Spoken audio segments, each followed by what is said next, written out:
오늘 하나님께서 주시는 말씀은 요한복음 1장입니다.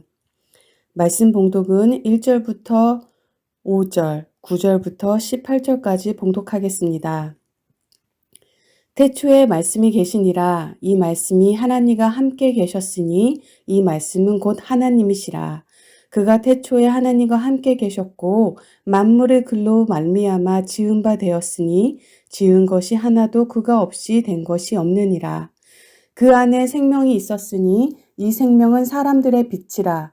빛이 어둠에 비치되 어둠이 깨닫지 못하더라. 참 빛, 곧 세상에 와서 각 사람에게 비추는 빛이 있었나니 그가 세상에 계셨으며 세상은 그로 말미암아 지은 바 되었으되 세상이 그를 알지 못하였고 자기 땅에 오매 자기 백성이 영접하지 아니하였으나 영접하는 자, 곧 그 이름을 믿는 자들에게 하나님의 자녀가 되는 권세를 주셨으니 이는 혈통으로나 육정으로나 사람의 뜻으로 나지 아니하고 오직 하나님께로부터 난 자들이나 말씀이 육신이 되어 우리 가운데 거하심에 우리가 그의 영광을 보니 아버지 독생자의 영광이요 은혜와 진리가 충만하더라. 요한이 그에 대하여 증언하여 외쳐 이르되 내가 전에 말하기를 내 뒤에 오시는 이가 나보다 앞선 것은 나보다 먼저 계심이라 한 것이 이 사람을 가리킴이라 하니라. 우리가 다 그의 충만한 데서 받으니 은혜 위에 은혜로라. 율법은 모세로 말미암아 주어진 것이요 은혜와 진리는 예수 그리스도로 말미암아 온 것이라. 본래 하나님을 본 사람이 없으되 아버지 품속에 있는 독생하신 하나님이 나타내셨느니라. 이번 주일부터 말씀 묵상 나눈 시간이 있습니다. 그 시간에 요한복음을 나눌 텐데요. 하나님께서 그 시간에 큰 은혜를 부어주실 것입니다. 그래서 오늘은 그 말씀 묵상 나눔 시간에 도움이 되고자 요한복음 1장과 요한복음 인트로덕션으로 요한복음을 간단히 설명하려고 합니다. 말씀 통독은 요한복음 1장이고 봉독은 1절에서 18절까지 읽었습니다. 우리에게는요, 인생이라는 것이 있습니다.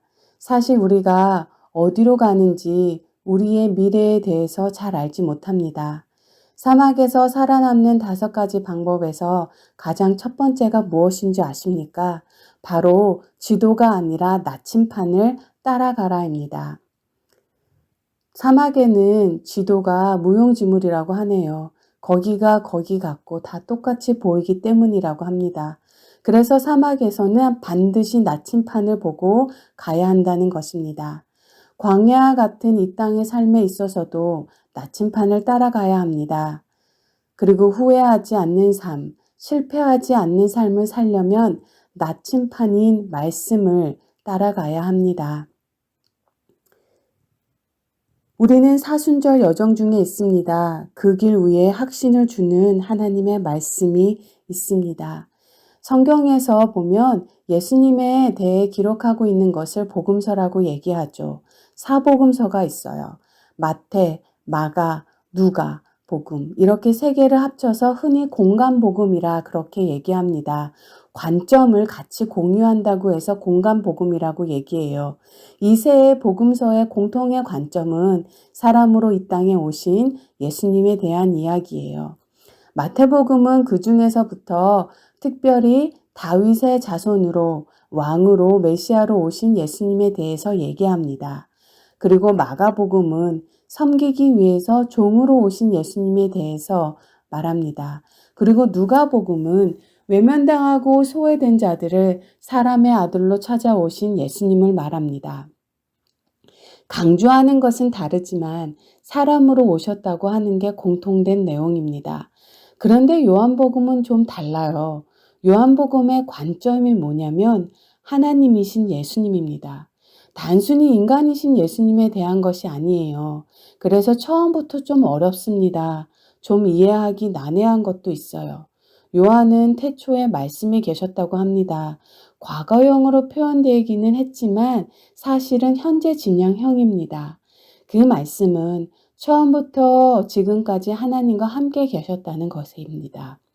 그런데 요한은 그 말씀이 바로 하나님이셨다고 말합니다. 세상의 모든 만물이 그로 말미암아 창조되었다고 합니다. 참 어렵습니다. 그러나 관념적으로 생각하면 어렵지만 이미지의 언어로 생각하면 어렵지 않습니다. 파도는 바다의 일부이지만 그 자체가 이미 바다인 것처럼 하나님의 말씀도 하나님과 구별될 수 없는 하나죠. 여기서 김기성 목사님의 말씀이 생각납니다. 하나님의 말씀이 창조의 힘인 것처럼 우리가 사용하는 말도 우리의 삶 속에서 사건을 일으킨다고. 사랑해라는 말을 듣는 이의 가슴에 생명의 봄바람을 일으키지만 내까지 것이라는 말은 상대의 가슴에 겨울 칼바람을 일으킨다고. 고마워라는 말은 듣는 이의 가슴에 빛을 일으키지만 실망이야 라는 말은 상대방의 마음을 어둠 속에 가둬버린다고. 이렇게 시작한 요한복음은 예수님의 신성에 대한 이야기가 대부분을 차지합니다. 특별히 예수님께서 엄청나게 많은 기적들을 행하셨는데 기적이라는 단어를 사용하지 않아요. 요한은 표적이라고 이야기합니다. 미러클이 아니라 표적, 사인이라고 하는 말을 사용하고 있습니다. 표적은요, 사인은 그 자체의 의미보다 그 표적을 통해서 무언가 암시하는 것이 있는데 그것을 굉장히 강조하는 내용을 담고 있는 거예요. 요한복음을 쭉 읽어가면 20장에서 요한이 이 책을 쓴 목적에 대해서 이야기합니다. 이렇게 말해요.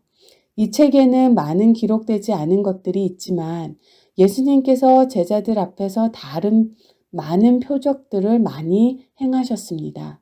그런데 이 기적들을 행한 그 목적이 첫 번째는 여러분들로 하여금 예수가 그리스도이며 하나님의 아들이심을 믿게 하려고, 두 번째는 믿어서 예수님의 이름으로 생명을 얻게 하기 위함이라 말하고 있어요. 이 땅에 오신 하나님 되시는 예수님은 많은 기적을 행하셨는데 요한은 그 중에서 딱 7개만을 뽑아서 이 요한복음을 기록하고 있습니다. 2장, 물이 변하여 포도주 된 사건. 4장, 왕의 신하의 아들의 치유. 5장, 베네스다에서 38년 된 병자의 치유. 오병이어, 무리를 걸으심. 소경의 치유. 죽은 나사로를 살리신 사건. 그런데요, 7가지 표적에는 공통점이 있습니다. 바로 예수님이 그곳에 계셨고 그가 하시는 말씀에 순종하는 사람들이 있었기 때문이에요. 여러분, 이거 굉장히 중요한 것입니다. 바로 말씀을 믿고 순종한 이들에게 기적이 일어난다는 거죠. 우리가 하나님의 말씀을 통해서 하나님께서 우리 가운데 지금 내가 이거를 하기 원하시는구나 라고 할 때 믿음으로 순종하면 내 삶은 바뀌는 거예요.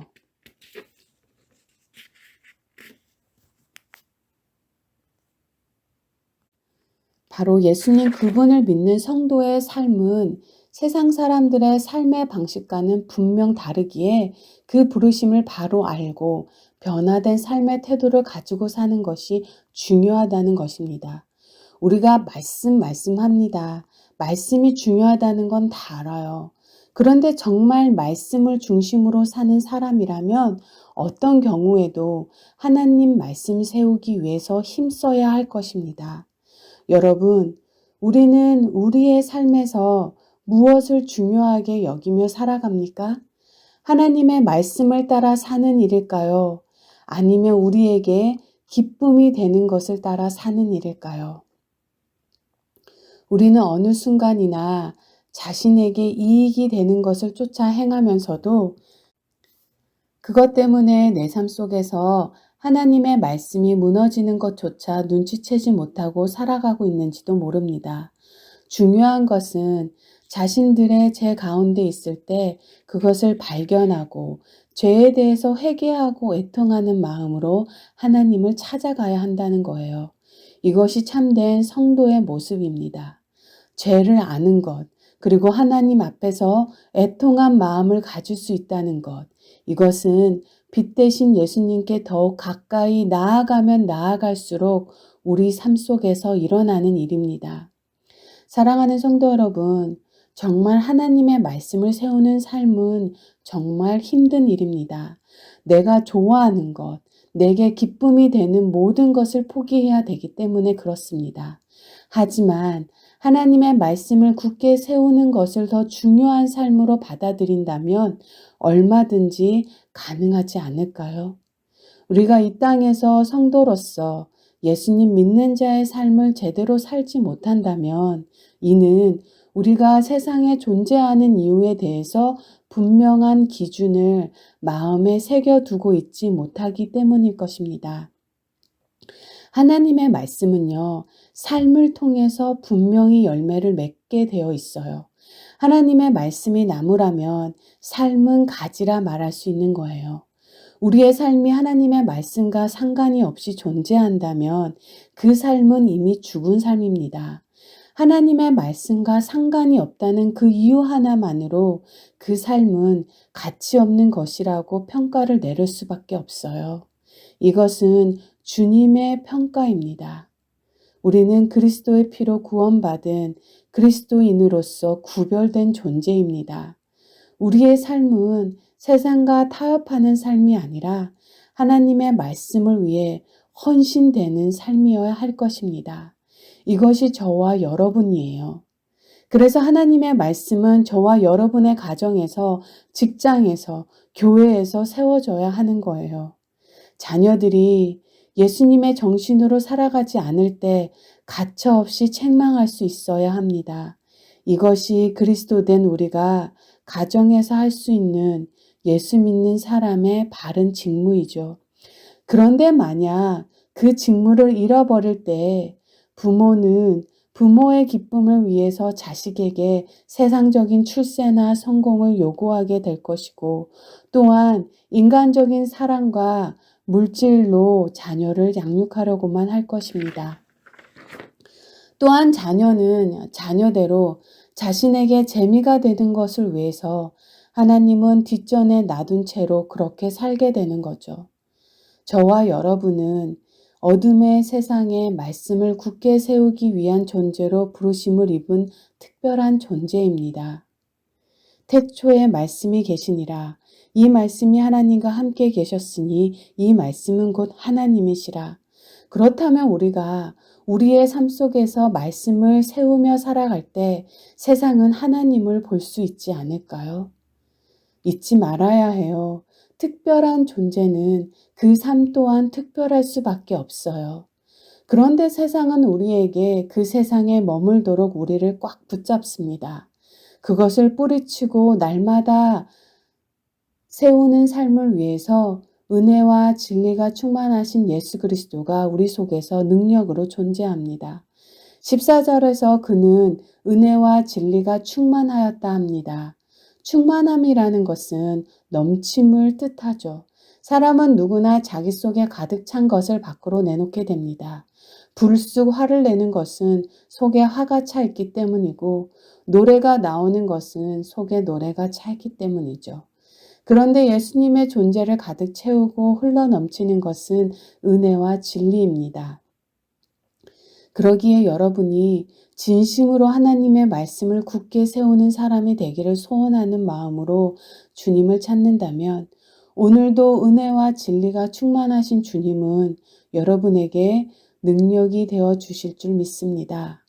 비록 세상에서는 끔찍한 일을 당한다 하더라도 하나님 앞에서 실패하지 않는 인생으로 끝난다면 그가 바로 인생의 성공자입니다.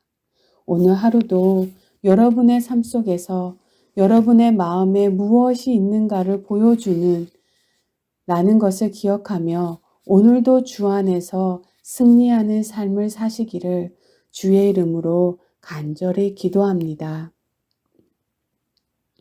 사순절에 우리에게 약속과 유혹의 소리를 듣는 법을 가르쳐 주소서. 그것을 분별하는 법을 가르쳐 주소서. 확신을 주시는 하나님의 말씀을 더욱 잘 듣고 거짓 소리들을 분별하여 당신 앞에서 진실하게 살아갈 수 있도록 도우소서. 이 아침의 기도입니다. 아멘.